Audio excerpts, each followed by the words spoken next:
आणि अर्थातच आपल्या समोर बसतोय करेकरणे मातेला वंदन करून आज ही वेतनवाढ कराराची सुवर्ण अशी स्वागत करतो आणि पुढील कामकाजाला सुरुवात करावी अशी मी विनंती करतो।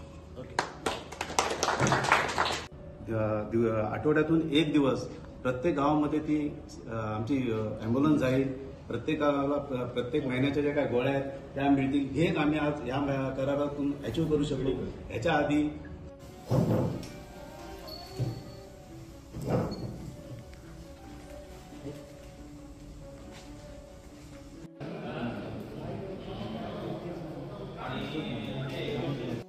लॉंग टाइम आहेत, 10 वर्ष 8 वर्ष, त्यांना थोडाफार चांगला, पण हा करार अतिशय चांगला झालेला आहे। त्यासाठी ह्या आम्हाला 3 नेत्यांनी जो सहकार्य केला आणि कामगारांनी सहकार्य केलं त्याबद्दल त्यांचा आभार मानतो। नेते आमचे साधुरामभाई मालुसरे साहेब, त्याचबरोबर दीपकभाई नारोडे साहेब, त्याचबरोबर माननीय श्री विकासभाई। तर काय सांगाल, आज करारासंदर्भातची पत्रकार परिषद आहे आणि आपण सर्व पदाधिकाऱ्यांनी भूमिका मांडलेली आहे। काय नेमका करार यशस्वी झालाय म्हणता येईल? रिलायन्स व्यवस्थापनाबरोबर हा जो करार झाला त्यावेळेचा तो अतिशय सुखकारक झालेला आहे। त्यामुळे प्रत्येक कामगार हा खुशीत आहे, उत्साहात आहे। याचं कारण असं की पूर्वी जे आम्ही करार करायचो आमच्या संघटना, त्यावेळेला कोणतं ना कोणतं आंदोलन करावं लागायचं आणि आंदोलन केल्यानंतरच ते पदरात पडायचं। ही पहिली वेळ आहे की कोणतंही आंदोलन करावं लागलं नाही, कोणत्याही कामगाराचा पगार संप करून फुकट गेला नाही आणि सगळंच काही चांगलं कामगाराच्या पदरात आम्ही टाकलं। अगदी 99% जे काही आमच्या आशा अपेक्षा होत्या त्या पूर्ण झालेल्या आहेत आणि व्यवस्थापनाला पण आमची विनंती आहे या दृष्टीने की आम्ही जसं सहकार्य केलं तसं सहकार्य तुमचं पूर्वी होतंच, यापुढेही राहावं। येणारा जो प्रकल्प आहे फार मोठा आशिया खंडातला PVC प्रकल्प, त्याकरताही आमचं सर्व संघटनांचं सहकार्य नक्कीच राहील, कामगारांचं सहकार्य राहील। पण त्या ठिकाणी एकच आमची आठवण ठेवावी की तिथे जे भरले जाणारे कामगार आहेत ते स्थानिक असावेत। अर्थात क्वालिफिकेशन जे हवे तेच तुम्ही घेणार आहे आम्हाला माहिती आहे, पण त्याचं क्वालिफिकेशन त्यांना मिळण्याकरता तशी तजवीज व्यवस्थापनाने करावी आणि ते मग स्थानिक प्रकल्पग्रस्त गावं असो, त्यानंतर तहसील असो ह्या प्रकल्पाचा, नाहीतर जिल्हा रायगड, ह्याच्यामधलेच जास्तीत जास्त कामगार घेतले जावे अशी आम्ही आशा व्यक्त करतो। आणि या कराराबद्दल ज्यांनी आम्हाला सहकार्य केलं त्याचं वरिष्ठ नाव घ्यायचं म्हणजे वनमंत्री महाराष्ट्राचे गणेशजी नाईक साहेब यांचं पण मार्गदर्शन कायम आम्हाला आणि व्यवस्थापनाला होतं।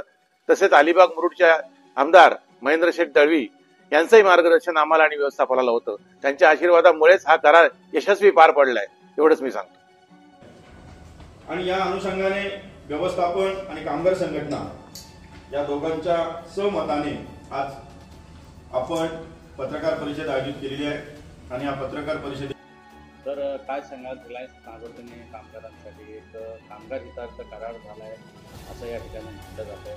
काय नेमका हा करार आहे, कशा स्वरूपाचा आहे, कामगारांचा फायदा काय, थोडक्यात या संदर्भात काय सांगाल महत्त्वाचं? याच्यामधली ठळक वैशिष्ट्य या करारामध्ये अशी आहेत की आतापर्यंत जेवढे करार या ठिकाणी झाले, रिलायन्स आल्यापासून 2009, 2015 आणि 2021ला हे 3 करार जे झाले, ह्या तिन्ही करारांचं रेकॉर्ड ब्रेक करून झालेला हा करार आहे। म्हणजे अतिशय उत्तम असा करार याला म्हणावं लागेल आता जो झालाय तो। आणि या करारामधली वैशिष्ट्य जर सांगायचं झालं तर या कराराच्या रूपाने जी काय वाढ मिळाली CTC मध्ये ती देखील 16,500 आहे। त्याचप्रमाणे कराराच्या माध्यमातून सगळ्यात जास्त रक्कम जी कराराच्या कालावधीत मिळते ती DA च्या रूपाने, महागाई भत्त्याच्या रूपाने मिळते। तर ती सुद्धा स्कीम जी बनवलेली आहे ही स्कीम सुद्धा अतिशय उत्तम आहे। मागचा आमचा करार जो होता त्या कराराच्या कालावधीमध्ये आम्हाला ती 22,600 सरासरी DA ची रक्कम मिळाली 5 वर्ष 2 महिन्यात आणि ते आता प्रूव्ह झालेले रेकॉर्डवर आहे। आणि ही जी स्कीम आता आम्ही बनवलेली आहे ती निश्चितपणे मागची जी DA ची स्कीम आहे त्याच्यापेक्षा अतिशय चांगल्या DA ची रक्कम या 5.5 वर्षाच्या कालावधीत मिळेल।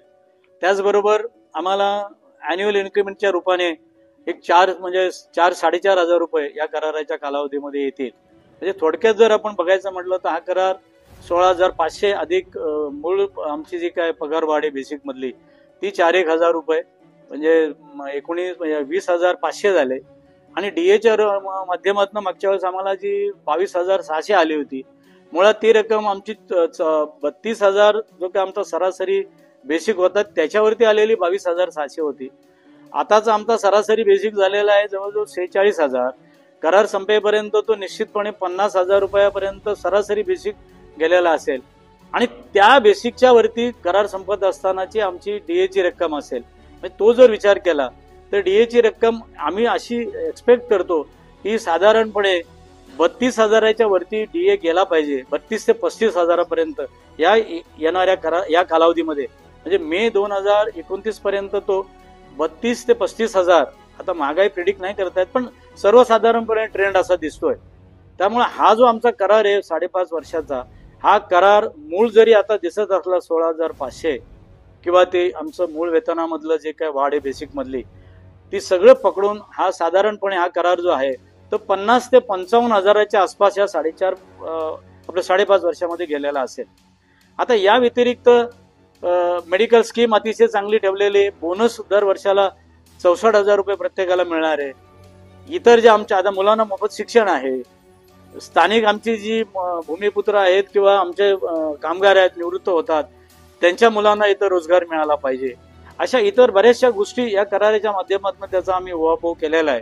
आणि या ज्या काही चर्चा झाली किंवा जे काही दोन व्यवस्थापन आणि कामगार संघटनांमध्ये जे काही ठरलेलं आहे त्यानुसार आमच्या ज्या अपेक्षा होत्या त्यापैकी 90% अपेक्षा आमच्या पूर्ण झालेल्या आहेत.